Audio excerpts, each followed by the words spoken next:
tease out three implications I think of is thinking about seasons. There's a simple mindset shift you can make that will make your life much easier, and it's especially powerful if you're wishing your life was different, or if you're comparing your situation to other people's situation and maybe you feel guilty about some of the things you're doing or some of the things you're not doing.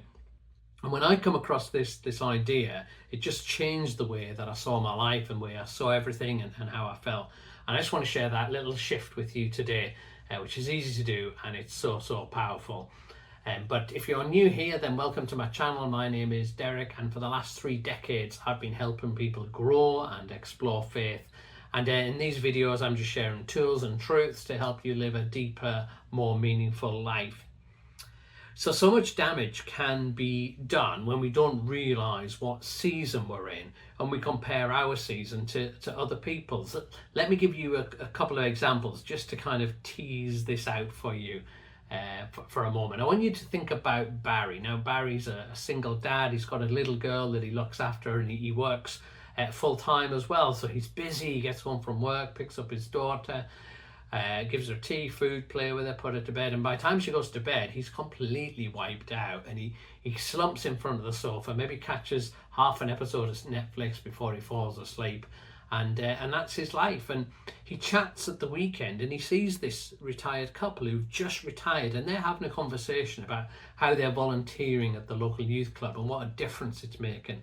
And they're talking about their Saturday, how on a morning they love to go through the Bible and they're reading a couple of chapters each day, and how it's feeding their soul and how powerful it is. And Barry looks at them and he's just like, I'm really rubbish at this Christian thing. I'm rubbish at life, I'm not volunteering. I can't find time in the morning to leisurely read the Bible and all that sort of stuff. And what Barry doesn't realise is that he's in a different season. It's stupid to compare your season to somebody else's. Or imagine the retired couple giving some advice. He said, I'm struggling to pray, read the Bible, I'm struggling to volunteer on a Friday night. And imagine they said, you just need to be more disciplined. You need to kind of prioritise your time better. And he's thinking, what time? Or think about Sheila. So Sheila has just lost her mother to cancer. After a long battle with cancer, she's lost her mother and she's devastated by it. And she's also just been in this job where she got bullied a lot by her boss and was off sick with stress for a long time. And eventually she's got a new job and she enters into this new job, but she's just exhausted and can only do the bare minimum.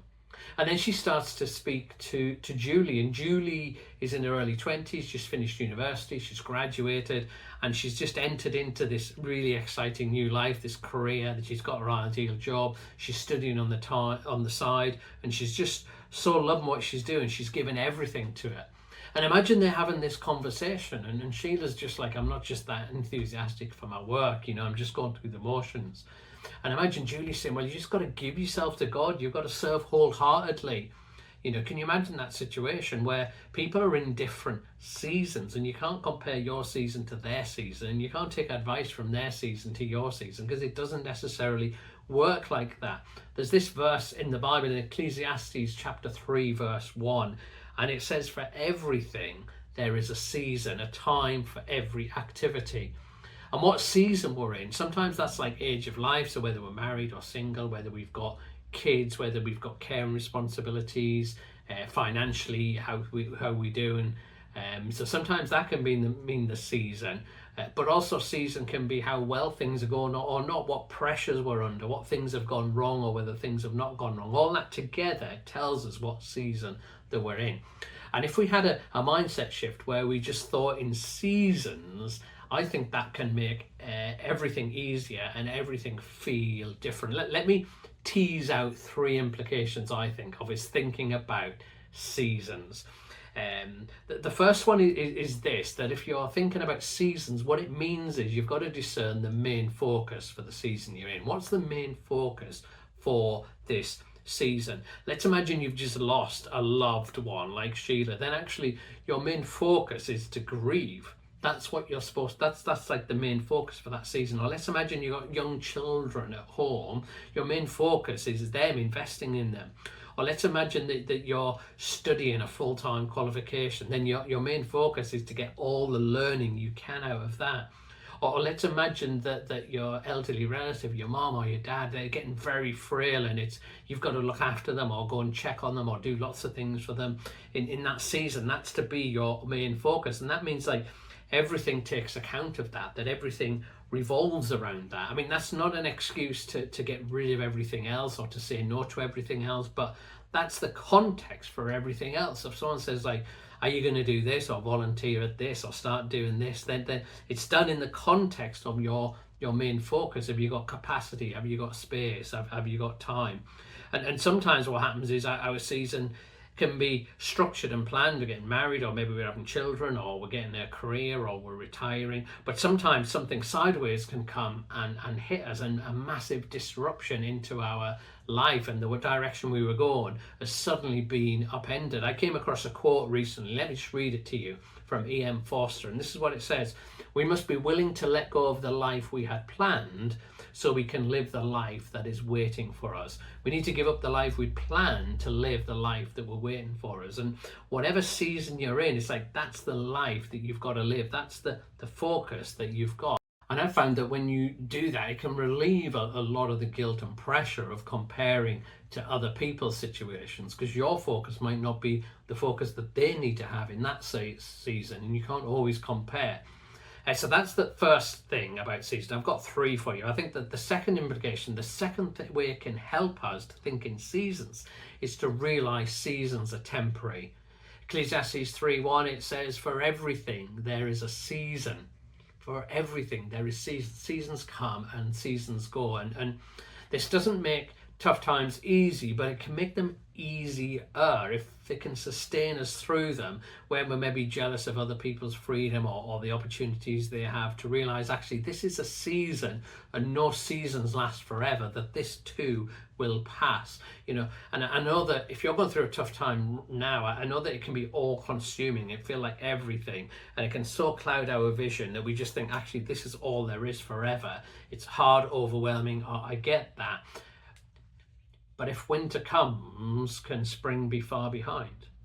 If winter comes, can spring be far behind? And sometimes what we got to do is just think, I just need patience.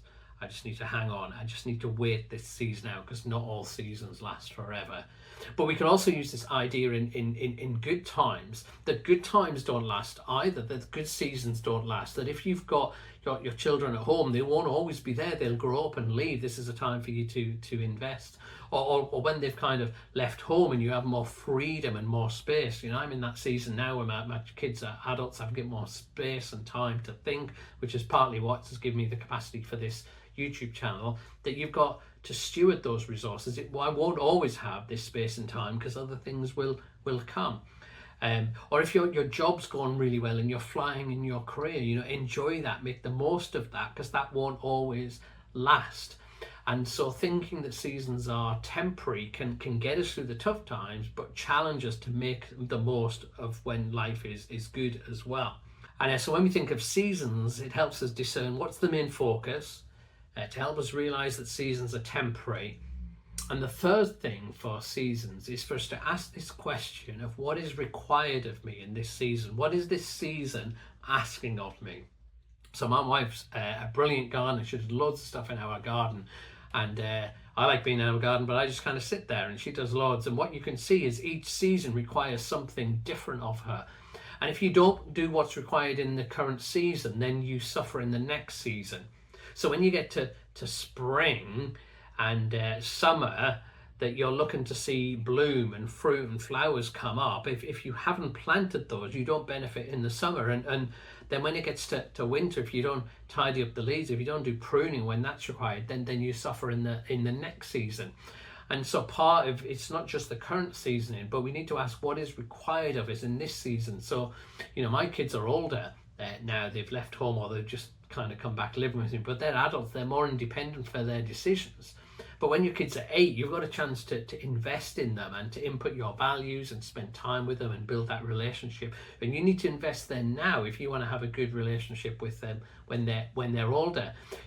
I know that I had a season where I had lots of space to read and to pray and dig deep into my faith. And then when my kids come along, and they were very young and that took up a lot of time, then I would have less opportunity for that. But because I dug deep and invested my knowledge in the earlier times that sustained me through. You may have a time when financially you're doing really well. Sorry, excuse me. You have time when you're doing well, and you can invest those resources in order to help you in the next season. And it's important for us to think, actually, what is required of me in this season? We've already talked about Sheila and grieving, and actually sometimes what's required of us is to rest and retreat, that we don't have to be busy, that we don't have to be doing all sorts of stuff. There can be seasons for that, but sometimes, and maybe there's somebody here and you're watching this right now and you're in a season where what it's required is for you to rest. That's what winter for, isn't it? When winter comes, nothing grows, but that doesn't mean nothing's not happening. It's like recovery, it's like rest, the stuff going on under the ground. And so by thinking in seasons and looking at our life, we can stop comparing with someone who's in a different season. We can stop feeling guilty that we're not able to do something. And if you're advising someone, if you're supporting someone and they're in a different season to you, then be very mindful that what works in your season might not help them in their season. So practically we do three things. We discern what the main focus is in our current season. We realize that seasons are temporary. And the third thing is we ask what's required of us, and we do that thing. And if your season's a particularly tough time, then you might want to watch this video next. We talk about peace and how you might experience peace in chaotic times.